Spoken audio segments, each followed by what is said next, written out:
faly miarabantsika rehetra indray ny tenako Bishop Patrick Andrenarivo ao anatin'ity fandaharana ity androany misaotra anao manokana isafidy hiaraka aminay ao anatin'izao fandaharana izao ary mino tanteraka amin'ny foko manontolo fa hitondra fampaherezana manao ny fandaharantsika amin'ny famelomelomanao anao indray ary ampiakatra ny fanantenanao indray amin'ny fiarahanao amin'Andriamanitra izany.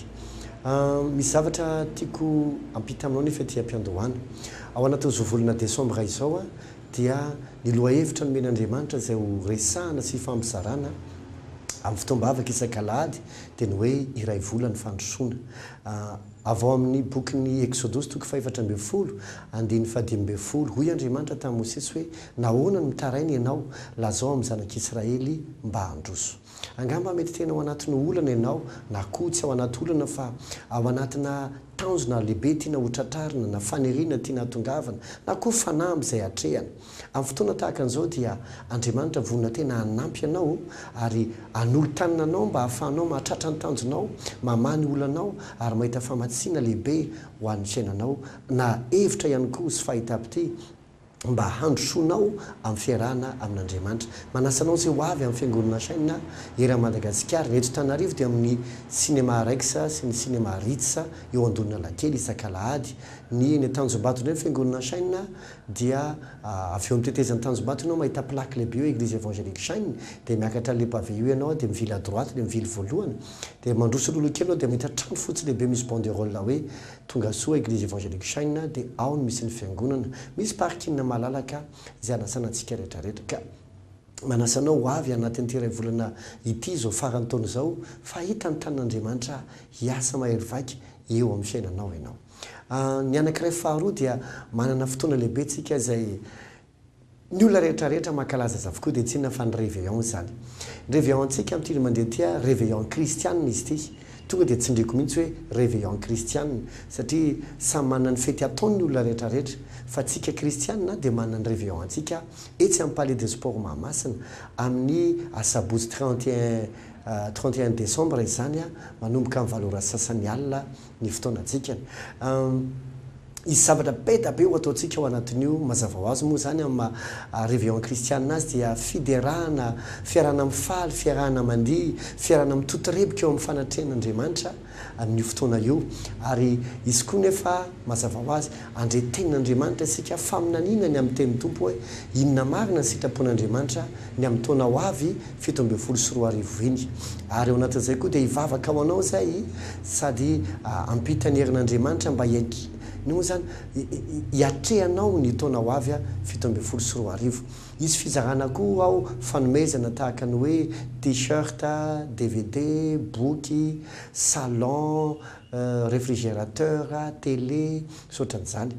Io moa zany dia tsorina hoe fanomezana ilay izy. Tsy resaka hoe zavatra fanomezana tsotra be fotsiny ilay izy. Ny fomba andraisanao ilay fanomezana dia tahaka izao. Mividy an'ilay boky kely izay ianao izay antsoina hoe isan'andro mahafinaritra. Io boky kely io dia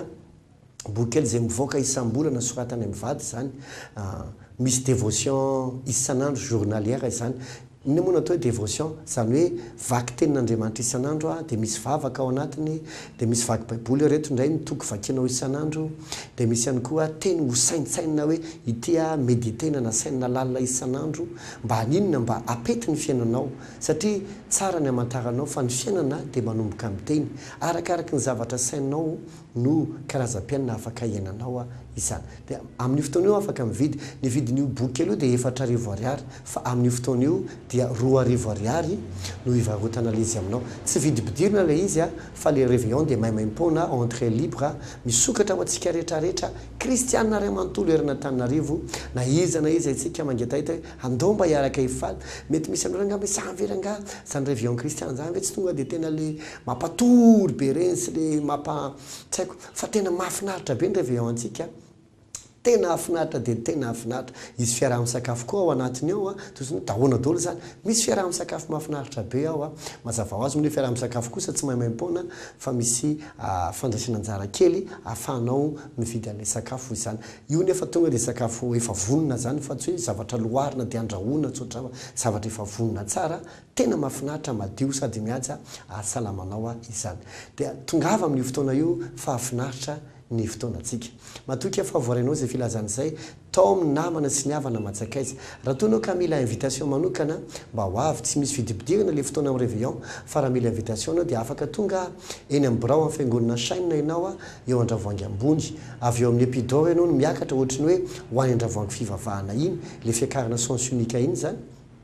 dia amin'ny akavianao ianao mahita trano mavomavo be zay misy lavarangana maitsomaitso misy fivarotam-boky ao ambany ao zay ahitanao ny DVD na CD na ny boky zay nisoratako na nisoratany vadiko na reo boky vahiny avy any ampitan-dranomasina zay ampy zany hoe afaka asoanao resaka ara-panahy zany tonga avy ao amin'io misy mibran fiangonana miakatra amin'ny premier étage ianao dia afaka maka l'invitation maimaimpona ianao dia io invitation io tapakilakely mba hahafahanao miditra tsy alovola akory io fa maimaimpona dia afaka tonga eny ianao na manirakolona maka hoe firinareo no avy anaky 10 ve sa anaky 3 sa anaky 2 sa anaky 5 dia afaka maka ianao an'izay invitation zay no ela fa dia iresaka aminao vetivety hoe ahoana ny ahafahan'ny fiainanao mba handroso ahoana tonga ny fiainanao handroso rehefa miresaka tsika hoe fandrosoana ny atao hoe fandrosoana dia fietsehan'ny fiainanao amin'izay mety lafo ny tena androsoana io zany fietsehan'ny fiainanao makamina tanjona anankiray zay voafaritra fietsehan'ny fiainanao makamina tanjona anankiray zay voafaritra tonga dia mipetraka mazavabe zany hoe inona ary ny tanjonao satria alefisaratsiana hoe ahoana moa ny amataranao fa mandroso ianao raha tsy raha toka tsy fantatrao ny toerana ianganao sy ny toerana tianao atongavana mila manana tanjona mazava ianao ny olonany olona amin'izao andro zao dia lasa variana loatra ny amin'ny androany ny hoanina an'io tedavina an'io ny hoanina rapiso tedavina an'io fa tsy mahatsinjo lavitra itsony ary nindray azy lasa heverin'olona ho fanahina na tahotra ny feritreretra na ny 3 taona ho avy na ny 2 taona ho avy na ny 5 taona ho avy tsy fanahina zany baiboly raha mamaky ny baiboly ianao dia efa voasoratra daholo ny zavatra rehetra hitranga aminao avy araky ny voalazany Isaia 4:7 do baiboly hoe izao le milaza ny farany any amin'ny voalohany zay natao hoe planina tonga dia efa voapetraka ao hoe tiany tanjona tiako tratrarina amin'ny farany dia zao daholo ny zavatra hitranga eo anelanelana dia tahaka izay koa ianao raha mieritreritra ianao fandrosoana mila manana tanjona ianao ary mila fantatrao hoe inona leo ataonao mila fantatrao hoe aizanao no miainga dia tahaka an'izay ka tsy ampy fotsiny koa nefa no mahafantatra hoe inona ny tanjona aizany miainga zao fa raha ndeha ataoko hoe tahaka ny voyage anankiray zany no fiainanao dia mila misafidy ianao hoe inona ary no fitaovam-pitaterina safidianao andeha moto ve ianao sa andeha fiarakodia sa andeha fiaramanidina sa andeha sambo satria raha mialy eto ohatra ianao miala eto Antananarivo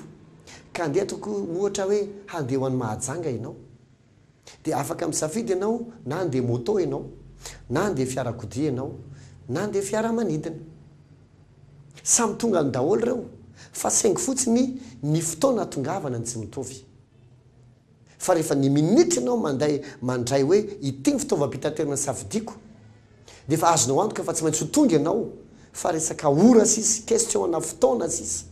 fa azo antoka fa tsy maintsy ho andeha ianao tsy maintsy tonga ianao fa saingy zao tsy mitovy ny fotoana lanina tsy mitovy koa ny fiaretana eny ambony eny ny mandeha moto somary miaritra rivotra mandeha tomobile indray petraka elabe ny mandeha avion indray adin'iray dia tonga samy tonga ireo fa saingy zao tsy mitovy ny fotoana dia enao koa miainga avy eo amin'ny tanjonao io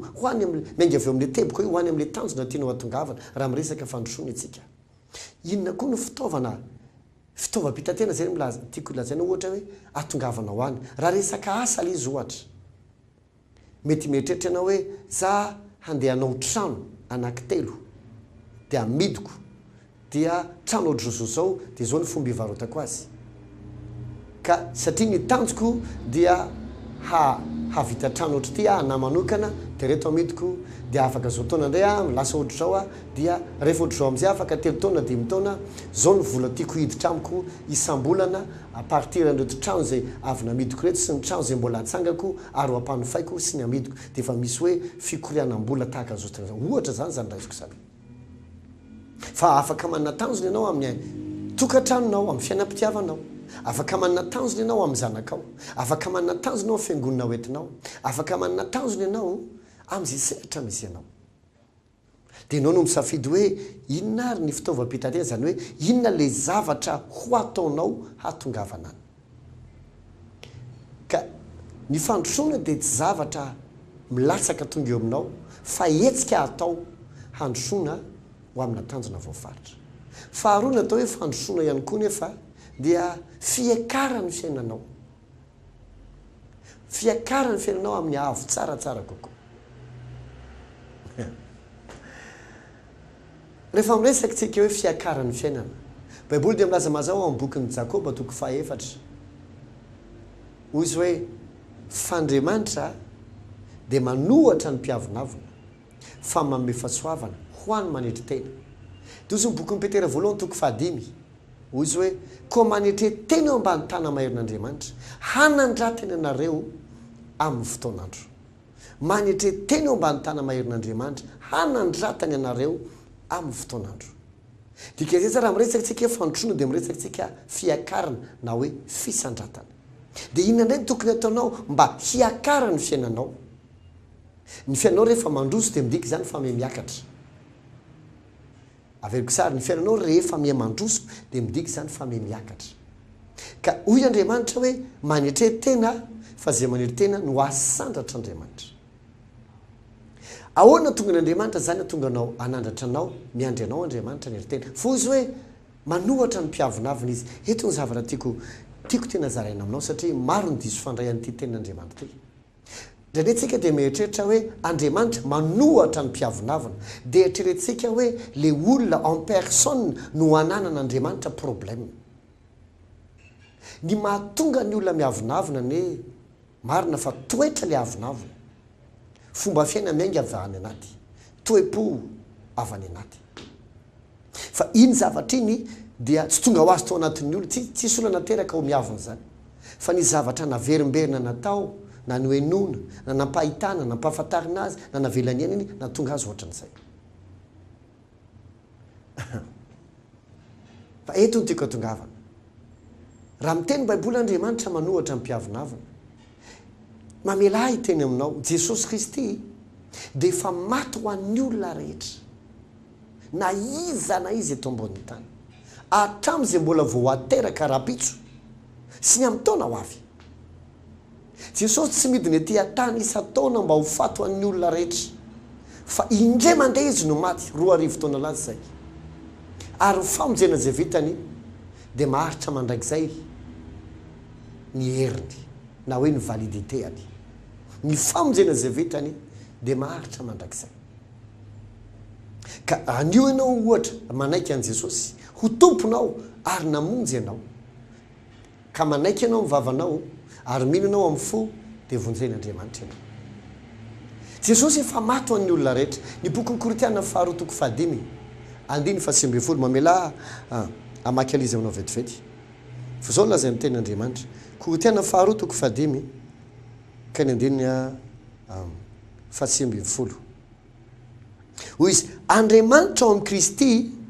no nampiavana izao tontolo izao taminy ka tsy nanisa ny fahadisoany, ary efa napetrany aminay ny teny fampiavana. Jerevy tsara, Andriamanitra ozy izy ao amin'ny Kristy tao amin'ny Jesosy zany no nampiavana izao tontolo izao taminy. Le nampiavana passé tao an'le verbe, zavatra efa vita zany. Nampiavana an'izy an'izao tontolo izao, an'izao tontolo izao, ny olona rehetra zany tamin'ny tenany. Ary eto lazainy, ary eno tsara tsy manisa ny fahadisoany. Wow! Ahoana koa zany hoe Andriamanitra tsy manisa ny fahadisoany olona tsony? Tsy mamorona fa ny baiboly ny vakitsika. So lazainao fa mahita zavatra fa ho tenena indray fa ny baiboly ny vakitsika. Efa nampiavan'Andriamanitra tamin'ny tenany olona rehetra. Zay natao mitohy filazantsara miteny amin'ny olona hoe tsy tezitra aminao tsony Andriamanitra fa miavana amin'izay amin'Andriamanitra. Tanao ohatra tokoa hoe misy mpifankatia miady dia ilay anankiray zany tena tsy nety ilay nataoko iny, dia ilay anankiray ary koa ny eritreritra hoe za koa dia tena tezitra be loatra tamin'ilay tsy nety nataony. Dia samy efa te hifamerina fa samy mifankatahotra dia le anankiray manomboka amin'ny teny ohatra hoe manana namana izy teny hoe zakifa za nge fa sy tezitra aminy intsony na hoe teny hoe lesy izy fa za sy tezitra aminy intsony dia avy eo misy miteny izy nge fa tsy tezitra aminao intsony manina amin'izay nareo tsy mihavany miresa dia izy fa vona raha ohatra ve za iresaka aminazy dia tena hiainao anava izy mantana fa izy nge fa miandro anao fotsiny dia vao niona dia lama exacta ohatran'izay la izy Andriamanitra efa tsy tezitra aminao intsony satria nao ny fatezerany rehetra efa nazerany tao amin'i Jesosy zay ny antony nikapohana an' Jesosy sy nampahoriana azy ary nampijaliana azy na tonga azy nofatsiana tao aminazy fijaliana no satrohana atsila ary tonga ozona dia nalevona nidina tany fiainantsety fa natsangana tamin'ny andro fahatelo zay ny famonjena natao ny fisoloana vitan' Jesosy ho antsika vokatray dia tsy tezitra amintsika tsony Andriamanitra satria efa nampiary ny fahatezerany tamintsika tao amin'i Jesosy Kristy inona tika tongavana amin'izany raha miteny izy hoe manohatra ny mpiavinavina eno tsara tsy manana olana aminao manokana intsony Andriamanitra averiko fandroana sao dia tseninao tsy manana olana aminao manokana Andriamanitra ka hoanazy izy hoe Andriamanitra manohatra ny mpiavinavina non dia nio tsara ny soratra masina tsy hifanohatra zany mihitsy ka androany izy manohatra anao satria anao miavinavina dia rapitsonay anao asanany ny ao tsy any lay izy ny mahatonga anao miavinavina dia noho zao zavatra zay eo aminao sy efa fanaonao isan'andro dia inona ny zavatra ataon'Andriamanitra reo zavatra zay ataonao zay mahatonga anao miavina no toerin'Andriamanitra na hoe bloken'Andriamanitra fa Andriamanitra tsy tezitra aminao satria efa nampiarany tao amin'i Jesosy ny fahatezerany taminao tsy manana olana aminao manokana Andriamanitra fa reo zavatra zay ataonao le mahatonga anao miavina sy tsy mahay manery teny eo anatrehany reny no blokeny dia jerevy ny zavatra mitranga fa rehefa bloke daholo ny fiainantsika ray manontolo na hoelana ho aingana mihetro ho azy sika me miondrika ho azy sika dia omeny fahasoavana nahoana tsy omeny fahasoavana le miavinavina le fahasoavana nge tsy hoe omenanao manokana fotsiny fa mizavatra ataonao no hitanao hoe wow ohatra misy hery tsy hitamaso izy zany mampety ny zavatra rehetra lasa mandeha be tampoka ny azako lasa tiany olona miproduiako lasa ohatrany mahafinaritra zany zavatra ataoko za lasa ohatrany hitanao amin'le zavatra ataonao misy hery tsy hitamaso miasa hahasoanao dia tsy omeny Andriamanitra le olona miavinavina izy satria tsy omeny amin'le zavatra atao satria raha hitany fa toizany atao reto zavatra reto dia ho maro mety olona ho simba noho io olona io satria izy miavina ny avinavina tsy maintsy miaraka amina fahatezerana fitiavam-bola matetika ihany koa slaingy dia lasa ny zavatra mitranga simba ny olona manodidina sy ny fiarahamonina dia Andriamanitra asa tsy tiako ho simba ny fiarahamonina avy amin'ity olona ity ka izy za tsy hanimba azy fa le zavatra ataony no sakanako ho blokeko dia amin'izay izy afaka mihetra dia rehefa mihetra izy rehefa aveo dia omeko fahasoavana izy sy le zavatra zay ataondray dia satria ianao nge na manana fahasoavana azy ka ny ataonao nefa tsy mety dia tsisy mety ny zavatra rehetra fa omen'Andriamanitra fahasoavana ianao sy ny zavatra eo aminao dia zavatra mitranga misandratra automatika ianao zany ma important ny fanetretena ka raha mieritreritra ianao handroso ahatratra le tanjona hiakatra ny fiainanao mila vony ianao ampitsahatra reo zavatra zay mahatonga anao miavina sy reo zavatra zay etrehetinao atao nefa ianao miavina mety le zavatra ataonao nge mety tsy ratsy fa ianao le miavina fa nefa saingy zao raha ohatra ka atao mampidibola be le zavatra ataonao zay tsy ratsy io nefa ianao miavina dia zavatra mitranga ampitombo ny vola miditra aminao sy ny zavatra zay ataonao miavinavinao fa ny fotoana tsy mandeha le zavatra zay ataonao dia mety tezitra ianao mety vao mahay miavina ianao fa na hoelana ho aingana tsy maintsy mahay mihetra ianao tsy misy olona rava fiainana ka tsy nahy nihetra ny farany zay tsy nahy ny répondre nyzany zavatra zay tsy nahy nihetsika araka ny tokony izy tamin'ny fotoana rava ny fiainany dia maty tao anatin'ny avinavina na faravana fa nakamaroan'ny olona zay nge ny anton'ny fonjy zay ny anton'ny cellule zay ny anton'ireny hoe tsy haiko inona koa reo karazana toerana famaizany satria rehefa mafy ny zavatra mazony olona dia me miova izy zany hoe le zavatra mitrangy eo amin'ny maharary azy dia miova izy dia ohatra zay koa tsy anao no nan'Andriamanitra olana fa le zavatra eo manodidina anao na dia mety ho tsara azy dia bloken'Andriamanitra dia ianao indray lasa mihetra dia miondrika ho azy ianao dia rehefa mihetra indray nefa ianao satria hitan'Andriamanitra tsy manana olana aminao dia omeny fahasoavana ianao dia misandratra ka raha tianao ny fiainanao tsara raha tianao ianao androso atratra tanjona ny zava-dehibe dia fanetritena fandriamanitra mamifasoavana ny manetritena farande hijanahako raha tianao ianao handroso ny fiainanao amin'io tanjona tianao tratrarina sy ny zavatra tianao vitaina tadio mandrakizay zao teniko zao tsy afaka aomby irery ianao ny olona tsirairay avy eto ambonin'ny tany dia efa manana ny anjara voatendry ho azy tamin'izay nianatra tany am-pianarana teny amin'ny ambaratonga ino moa zany teny tamin'izay terminal le première terminal dia nianatra hoe ny anjara sy ny tendry tena misy ny anjara zay efa voatendry ho an'ny olona tsirairay avy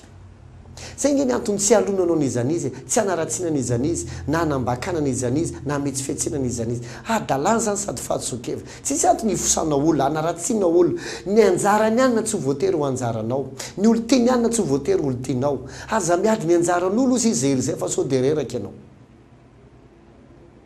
mahaiza misaotra amin'izay omen'andriamanitra anao fa ho ampitomboan'andriamanitra tsara io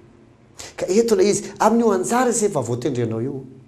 dia tsy hampivitanao rery zany misy ny antsona hoe mpanampy ho amin'ny anjara voatendry destiny helpers ozy izy ny tena anglisy destiny helper zany hoe olona manampy hahatratraranao ny anjara voatendrinao misy ten'andriamanitra zay milaza manao hoe ahoana ny isandratany Jakoba fa mbola kely izy même eny fa na dia Jesosy azy dia nila Jaona mpanao batisy hanampy azy hatongavany amin'ny anjara voatendrany raha tsy Jaona no miprésente an Jesosy teo amason'ny olona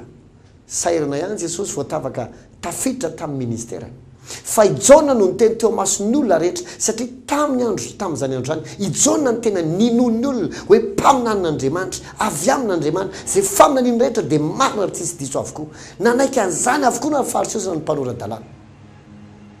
tamin'ny fotoanandro ary Jaona no niteny hoe rehefa nentany Jesosy indro ilay zanak'ondrin'Andriamanitra zay manaisitra ny fahotany zao tontolo zao izy ozy izy dia lehibe no za fa na izaza tsy mendrika hamahakorina fekapany azy satria ny présenteny Jesosy présenteny Jaona Jesosy nanomboka teo dia fantatry ny olona rehetra amin'izay izy rehefa mbola kely ianao na te lehibe na te hatratra tanjona tsy maintsy mila olona ianao hanampy ianao zay antsony hoe mpanampy ho amin'ny anjara voatendry hatongavanao ho amin'ny tanjonao isan'ny mpanampy ho amin'ny anjara voatendry ny mpanompon'Andriamanitra zay mivavaka ao anao sy manoro hevitra anao ary mampita ny herin'Andriamanitra aminao ny fiainana dia ara-panahy na inona ataonao ny fiainana dia ara-panahy raha tianao ny atratra zay anjara efa voatendry ho anao sy azo ala izy mialohan'ny farany taonty amin'izay zay efa voatendry ho an'ity taonty mila mpanompon'Andriamanitra ianao hivavaka ao anao anoro hevitra anao ampita ny herin'Andriamanitra aminao sy izy lazay ny tompo aminao mba hanosika anao ahatratra ny anjara efa voatendry zay ny antony anasako anao amin'ny alahady zao etsy ny fiangonana saina eo amin'ny sinema raiky sasirity sy andohanalakely sy ny fiangonana saina ny Tanjombato efa hitanao amin'ny écran eo ny fitombavaka maraina misy fidirana efatra ny ariva amin'ny roa sasany ny fotoana miracle spécial fotoana andraisanao fahagagana sy fiovana avy amin'Andriamanitra iny Tanjombato koa dia efa hitanao eo koa ny fotoana misy dirana telo ny maraina anankiray ny ariva tongava amin'izany misy koa fiangonana saina eo Anosy-Be Soavy Masoandro Manakambahiny Ivanja eto Antananarivo sy ny era Madagasikara tongava amin'izany vony zay hanampy anao hivavaka ao anao ampita ny herin'Andriamanitra ao anao mba tonga anao ahatratra ny anjara efa voatendry ho anao fa ray volan'ny fandrosoan'ity tongava amin'izany fotoana zany azadiny ny fotoanantsika eny amin'ny Palais des Sports amin'ny 31 décembre ho avy zao eny amin'ny Palais des Sports amin'ny 31 décembre réveillon tena mahafinaritra dia tena mahafinaritra tongava amin'izany réveillon kristiana io amin'ny valo sasany manomboka ny fotoana fa misokatra aloha ny vavahady dia hoentin'ny namana sy ny havana fa afinaritra ny fotoanantsika tongava maro fa matoky fa ahita ny herin'Andriamanitra ianao andray faminaniny ianao ary tsy takatry ny sainao ny fiatraika ny fotoana io ny amin'ny taona zay ho avy matoky fa nasoanao ny fandarantsika manao velomanao ny tenako Bishop Patrick Elenariva avy amin'ny fiangonana saina veloma tapoko